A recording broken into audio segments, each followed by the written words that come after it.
नहीं है। अब इसके लिए तो सारी जिनागम में कितनी बातें प्रसिद्ध है, क्योंकि ये द्वारका कब जलेगी ऐसा प्रश्न आया था। किसको? नेमिनाथ भगवान के समो शरण में किसी के मन में प्रश्न आया, ये सोने की द्वारका है, कब तक चलेगी, क्या होगा?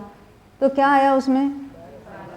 सब पूरे निमित्त सहित सब कथन आ गया कि 12 साल बाद ये द्वीपायन मुनि है, और उनके निमित्त से ये द्वारका जलेगी, और ये राजकुमार आदि जो है मध्यप्राशन करके उन उपसर्ग करेंगे और उनके द्वारा ये द्वारका जल जाएगी।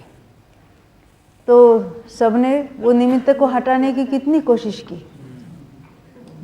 तो यादव राज था तो उसमें सारे जो मद्य के सामग्री जिससे मद्य बनता था पूरा गांव, यानी बाहर जिसको कहेंगे, हाँ, पर्वत के यानी जिसको कहते हैं खाइयों में डाला दिया, और फिर वो द्वीपायन भी चले गए वहाँ से छोड़कर। हम द्वारका ही छोड़कर चले जाएंगे, हम यहाँ रहेंगे नहीं तो अभी कौन जलाएगा? तो क्या हो गया 12 साल के बाद? हाँ, अधिक मास आया, उसको गिनना भूल गए, तो 12 साल तो हो चुके। अभी द्वारका कैसे जाके देखे, सहज रूप से उनके विकल्प आया तो चले आए। और यहाँ क्या हुआ, वो राजकुमार सारे गए थे पिकनिक मनाने, तो रास्ता खो गया और जंगल में भटकते भटकते वहाँ जहाँ वो मद्य की सामग्री डाली गई थी, खाइयों में वो पानी वगैरह था, तो उसमें वो सड़ गल गई थी और बिल्कुल मदिरा बन गई थी उसकी। तो पानी समझकर वो पी लिया तो नशा चढ़ गई। आते आते वो द्वीपायन दिख गए तो क्या किया, अरे ये इसके कारण द्वारका जलेगी, तो पत्थर उठा उठा कर मारना चालू कर दिया।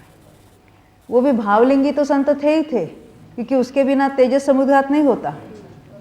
छठे गुणस्थानवर्ती को भी हो सकता है, ऐसा नहीं कि वो केवल बाह्य में नंग दिशा लेके बैठे थे, ऐसा भी नहीं था। तो थोड़े कोई मुनिराज गुस्सा करना चाहेंगे, परिणाम ऐसे होते हैं कि उनको इस तरह से क्रोध आ गया कि वो जिसे बाएं बाहु से वो तेजस शरीर निकलता है और पूरा फैलकर पूरी द्वारका आदि सबको जलाकर वापस मूल शरीर में आए, और वो भी वहाँ पर भस्मसात होकर भुवनवासी में अग्नि कुमार में जाके उत्पन्न हो गए। यानी इस तरह से जो होने वाला था, जिसकी आगाही हो गई थी सर्वज्ञ की वाणी में, जिसको टालने के लिए सभी कुछ उपाय हो गए थे, वो वैसा ही होकर और उसी निमित्त के द्वारा हुआ। इसलिए कहते वो निमित्त से हुआ ऐसा भी नहीं कहेंगे, उस वहाँ की उसकी जलने की उस प्रकार की योग्यता थी तो अपने समय पर वो जली, और निमित्त भी वही हुआ। क्योंकि ज्ञान में तो ये जानने की कैपेसिटी है कि पहले ही वो केवल ज्ञानी तो पहले जान लेते हैं, और हमें अभिमान नहीं हम उसको टाल के दिखाएंगे। ये निमित्त नैमित्तिक संबंध सहज होता है। देखो